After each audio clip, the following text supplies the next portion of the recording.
La première fois que j'ai voté électroniquement, j'ai eu peur. Je savais qu'il fallait avoir une confiance aveugle en l'entreprise qui fabrique la machine pour se dire que cette élection allait bien se passer. Je suis un hacker. Je ne fais pas confiance aux ordinateurs de vote. Rop est un activiste. Il fait campagne contre le vote électronique. Il connaît bien le sujet. Il est également expert en sécurité informatique et pionnier du web. Il a fondé l'un des premiers fournisseurs d'accès Internet aux Pays-Bas.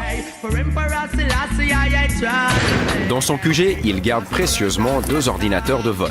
Il les a achetés légalement à une municipalité qui n'en voulait plus il y a quelques mois. Il nous démontre qu'il ne faut pas faire confiance à ces machines. On va faire une élection entre 5 partis. Les démocrates chrétiens, les libéraux, les verts, les travaillistes et le parti de la fraude. Et on ne va pas voter pour eux.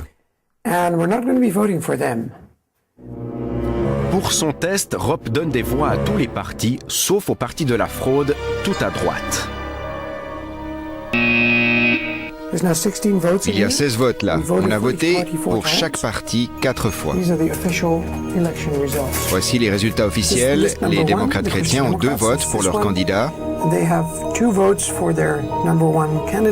En apparence, tout a l'air normal, mais le système vole des voix et les donne au parti de la fraude pour lequel Rop n'a jamais voté.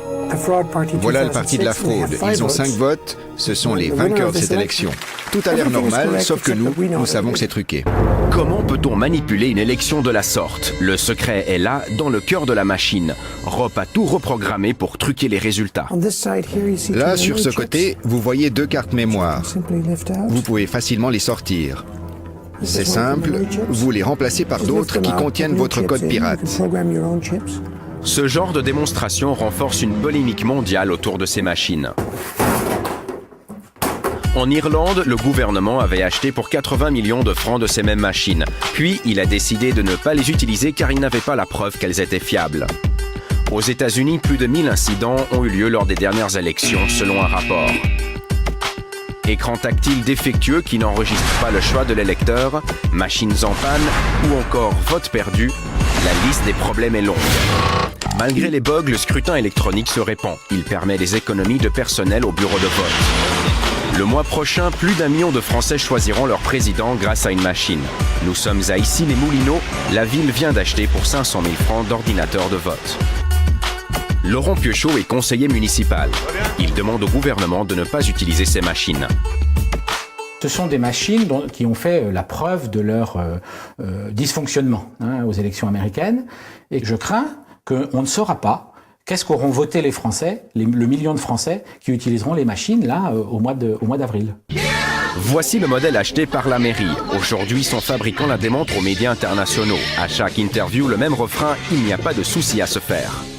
Là, oui, on pourrait sûrement, si je donne le code source à quelqu'un, que je lui donne la machine et que je lui dis amuse-toi pendant 6 mois, il va peut-être pouvoir la pirater. Mais non, il faut se remettre dans le processus normal qui est des machines qui sont fermées, scellées, machin.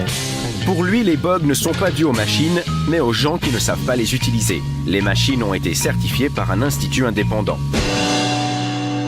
On pourrait accéder à la machine, mais on se rendrait tout de suite compte parce qu'il y a des scellés physiques sur la machine elle-même.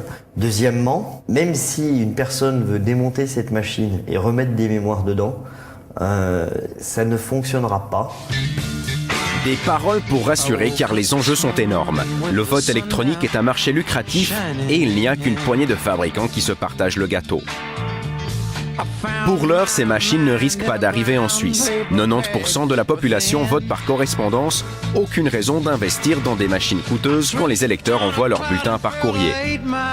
En Suisse, le futur, c'est le vote par Internet. Des projets pilotes ont eu lieu à Genève, Neuchâtel et Zurich.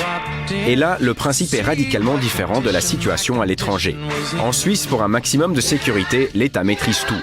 Les cantons travaillent systématiquement avec plusieurs fournisseurs pour éviter les problèmes. Nous sommes à Berne. La chancelière de la Confédération a coordonné tous les projets. Un élément est très très important pour nous, c'est que dans aucun cas un canton ou une commune dépendent d'un seul fournisseur d'une machine comme on les a à l'étranger. Pour nous, c'est un aspect très important pour la sécurité, oui. Et puis on insiste là-dessus. En Suisse, les cantons et non pas les fabricants sont propriétaires des systèmes. Et chaque citoyen peut demander à vérifier le programme informatique qui gère le vote électronique. Une garantie que le système n'est pas truqué.